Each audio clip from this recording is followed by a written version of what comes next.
Jail trial के हवाले से क्या वो कानूनी थे या ये तमाम नोटिफिकेशन कानून के बरखिलाफ़ होते रहे। जो अदालत ने, ट्रायल कोर्ट ने अवामुन्नास को, मीडिया को, ख़ानदान को कमरा अदालत से बाहर रखा, ये हमारे आइन और कानून से मुतसादिम है। हमने गुजारिश की लिहाजा तमाम जो आज दिन तक वाक़यात हुए हैं कमरा अदालत में उनको कलअदम करार दिया जाए।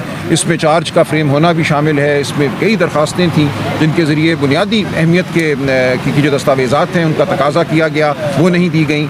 लिहाजा ये तमाम कार्रवाई जो एक बंद कमरे में हुई है, हमारी गुजारिश है कि इस कार्रवाई को कलअदम करार दे के आइंदा के लिए ये यकीनी बनाया जाए कि जो भी कार्रवाई हो वो खुली अदालत में हो, जहाँ मीडिया को बिलखुसूस इजाज़त हो मौजूद होने की। पाकिस्तान के अवाम का ये हक़ है कि वो देखें कि इंसाफ हो रहा है, इंसाफ होता हुआ नज़र आना चाहिए। और आप पाकिस्तान के अवाम की आंखें हैं, आप पाकिस्तान के अवाम के कान हैं। लिहाजा हमारी ये गुजारिश है कि कोई ऐसी ट्रायल जिसमें मीडिया मौजूद ना हो, जिसमें अवामुन्नास मौजूद ना हो, ख़ानदान मौजूद ना हो, वो आइन और कानून के मुताबिक नहीं है।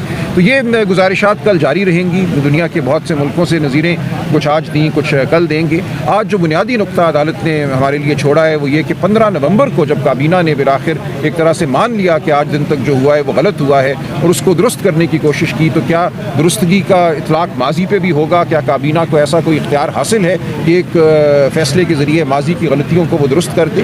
हमारी ये गुजारिश है कि अगर काबीना ने अब कोई फ़ैसला किया है तो उसका इतलाक मुस्तकबिल पे होगा। जो गैर कानूनी अमल माजी में हो चुका उसका नतीजा ये है कि आज दिन तक तमाम कार्रवाई जो है उसको कलअदम और समझा जाए और हज़फ किया जाए। ये बुनियादी मामला आज अदालत के सामने था। आपके दौर में भी, पिछले के दौर में भी कई कवानीन बगैर पार्लियामेंट में लाए हुए मंजूर किए जाते रहे और कैबिनेट के एक फैसले से वो ऑर्डिनेंस जारी करते रहे। इस बारे में क्या कहते हैं?